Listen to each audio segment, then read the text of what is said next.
자, 오늘은 지각의 구성, 광물과 토양에 대해서 배워보도록 하겠습니다.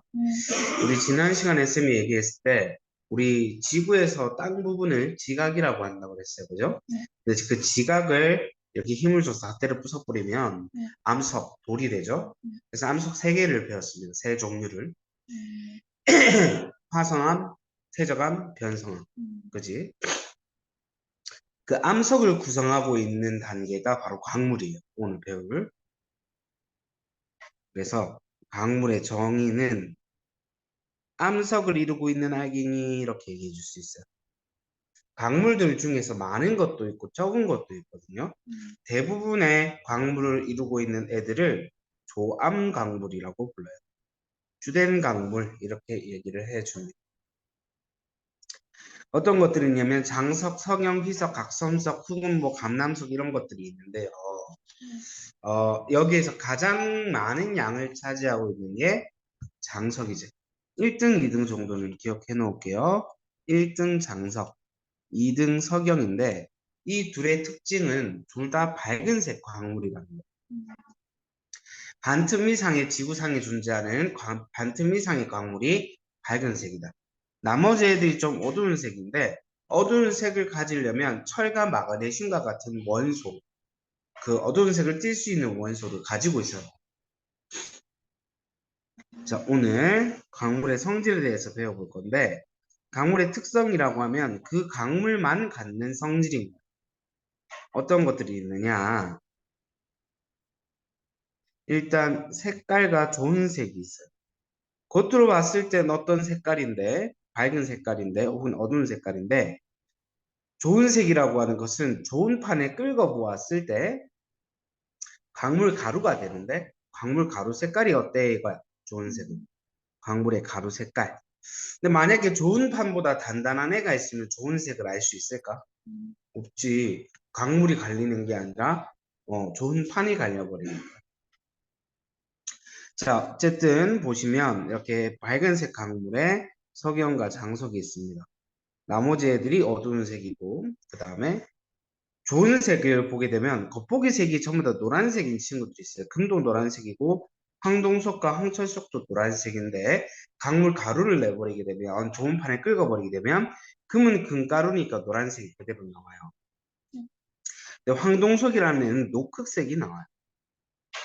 황철성은 검은색이 나오고 이런 애들이 있다라는 거. 그 다음에 겉으로 봤을 때 색깔은 전부 다 검은색인 친구들인데 흑음모는 긁으면 흰색 가루가 나오고 자철석은 검은색, 적철석은 젓갈색 색깔이 나타나게 된다라는 거.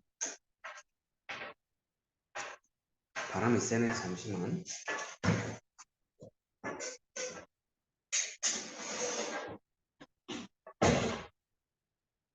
세상 조용하네.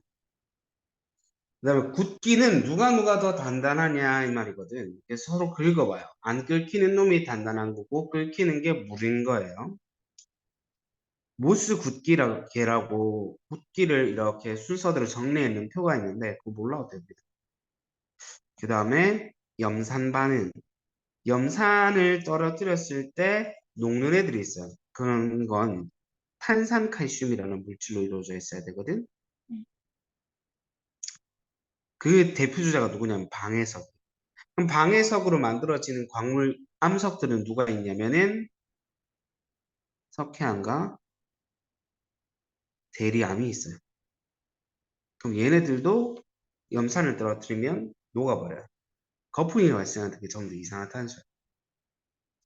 자성, 자석의 성질을 띠고 있는 친구. 이게 누구냐면 자철석. 자철석이라고 하는 것은 가지고 우리가 자석을 만들어요. 오케이?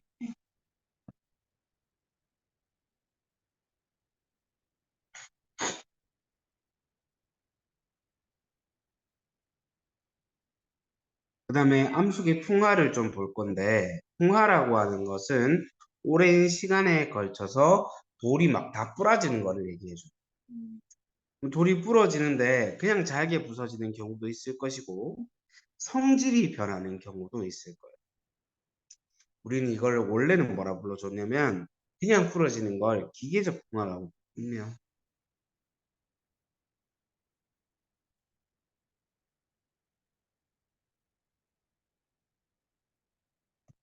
기계적 풍화라고 불러주고, 그 다음에 성질이 변하는 것을 화학적 풍화라고.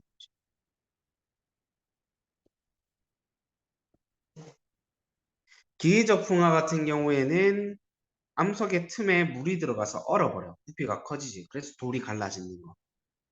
이걸 좀 있어 보이게 동결작용이라고도 불러줍니다. 어쨌든 그래요. 적어놓은 볼게.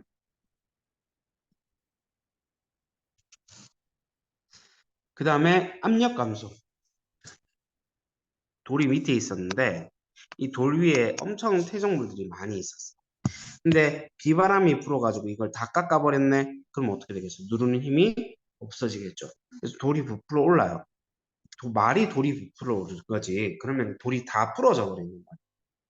껍질 까지듯이. 그걸 압력 감소에 의한 풍화라고 불러요.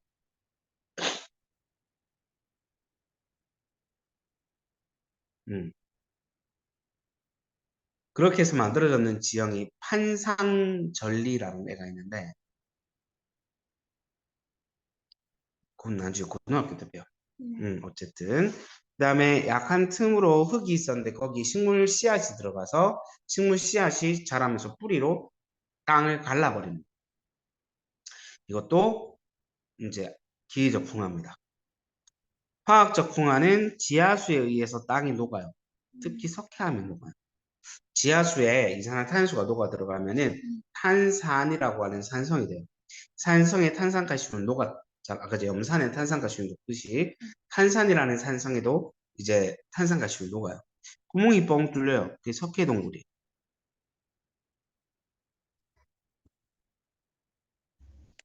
신기한 게 석회동굴이 녹았을 때 만들어지는 건데 굳었을 때도 있을 거 아니야. 위에서부터 굳으면 종유석, 밑에서부터 굳으면 석순, 이게 만나서 이렇게 기둥 모양으로 되어 있으면 석주라고.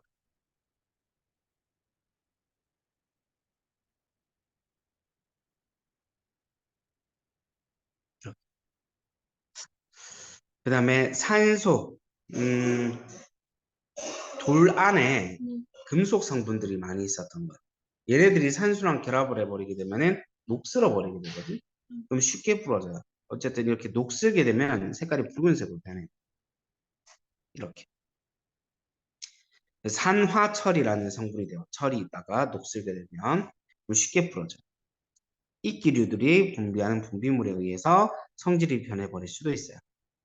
이건 전부 다 뭐예요? 화학적 공학. 처음과 다른 성분을 가지고 있는 원소들이 그 암석들이 만들어져요. 자, 표면적이 넓을수록 풍화가 잘 일어난다. 이 말이 무슨 말이냐면 돌이 있었어요. 돌이 접촉하는 면적이 있을 건데 이게 반틈으로 갈라져 버리기 때문에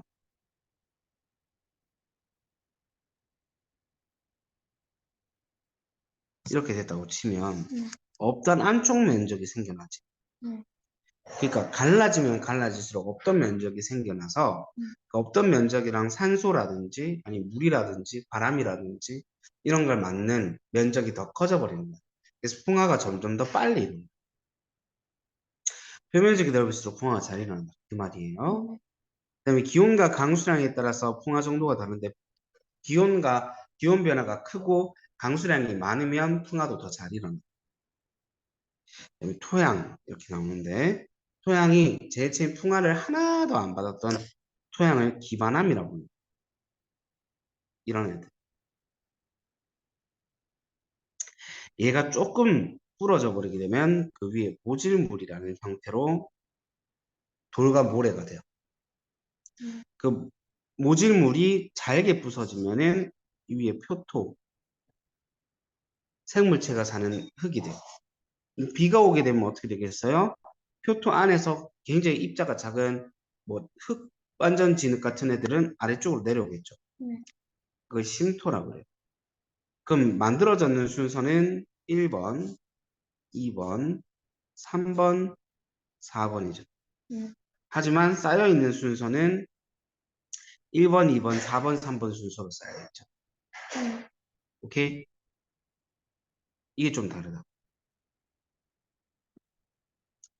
음. 생성 순서랑 쌓여있는 순서가 다르다라는 거. 알아주시면 되겠습니다.